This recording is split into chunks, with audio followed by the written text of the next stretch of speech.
En ce temps-là, Jésus prit la parole et dit, « Je te loue, Père, Seigneur du ciel, de la terre, de ce que tu as caché, ces choses aux sages et aux intelligents, et de ce que tu les as révélées aux enfants. » Matthieu 11, 25. Si quelqu'un est en Christ, il est une nouvelle créature. Les choses anciennes sont passées. Voici, toutes choses sont devenues nouvelles. 2 Corinthiens 5, 17. Quelles sont ces choses nouvelles? Je vous donnerai un cœur nouveau. Je mettrai en vous un esprit nouveau. La deuxième chose que Dieu nous donne, c'est une bonne conscience. Toutes les souillures causées par des pensées et des actions pécheresses doivent être lavées par le sang de mon Seigneur. Nous recevons une nouvelle nature, c'est la troisième chose nouvelle. Nous acceptons le Seigneur Jésus-Christ comme notre Sauveur. Nous entrons dans une septuple participation. Quatrièmement, nous participons à un héritage céleste. Nous rendons grâce à Dieu. Cinquièmement, nous participons à la gloire céleste.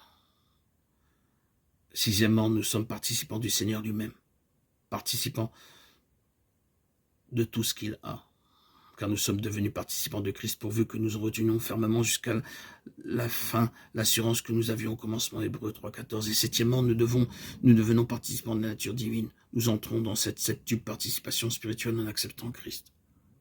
Nous avons donc un cœur nouveau, une nouvelle conscience, une nouvelle nature. Nous avons reçu et nous recevons une nouvelle sagesse.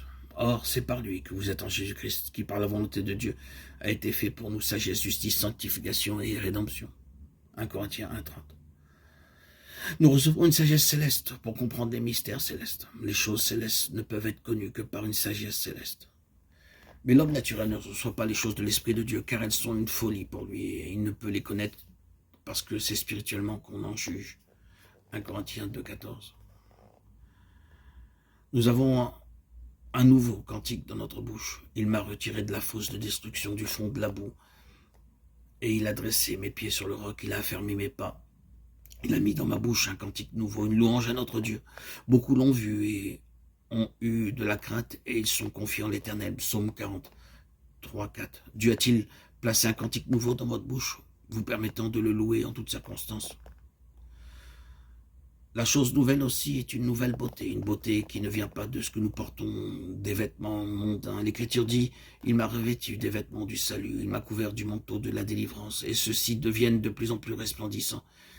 Essayez-les, et votre visage resplendira de la gloire de Dieu. Toutes choses seront nouvelles, voici je fais toutes choses nouvelles. » Mais nous attendons selon sa promesse de nouveaux cieux et une nouvelle terre où la justice habitera, 2 Pierre 3, 13. Il nous donne une nouvelle parenté. Mais Jésus répondit à celui qui le lui disait, « Qui est ma mère et qui sont mes frères ?» Puis, étendant la main sur ses disciples, il dit, « Voici ma mère, mes frères, car quiconque fait la volonté de mon Père qui est dans les cieux, celui-ci, celui-là, est mon frère, et ma sœur, et ma mère. » Matthieu 12, 48, 50. Enfin, nous ne vaincrons pas le diable par les armes mondaines, car les armes avec lesquelles nous combattons ne sont pas charnelles, mais elles sont puissantes par la vertu de Dieu pour renverser des forteresses. 2 Corinthiens 10, 4. Dieu nous donne de nouvelles armes. Maintenant, vous pouvez vaincre l'ennemi.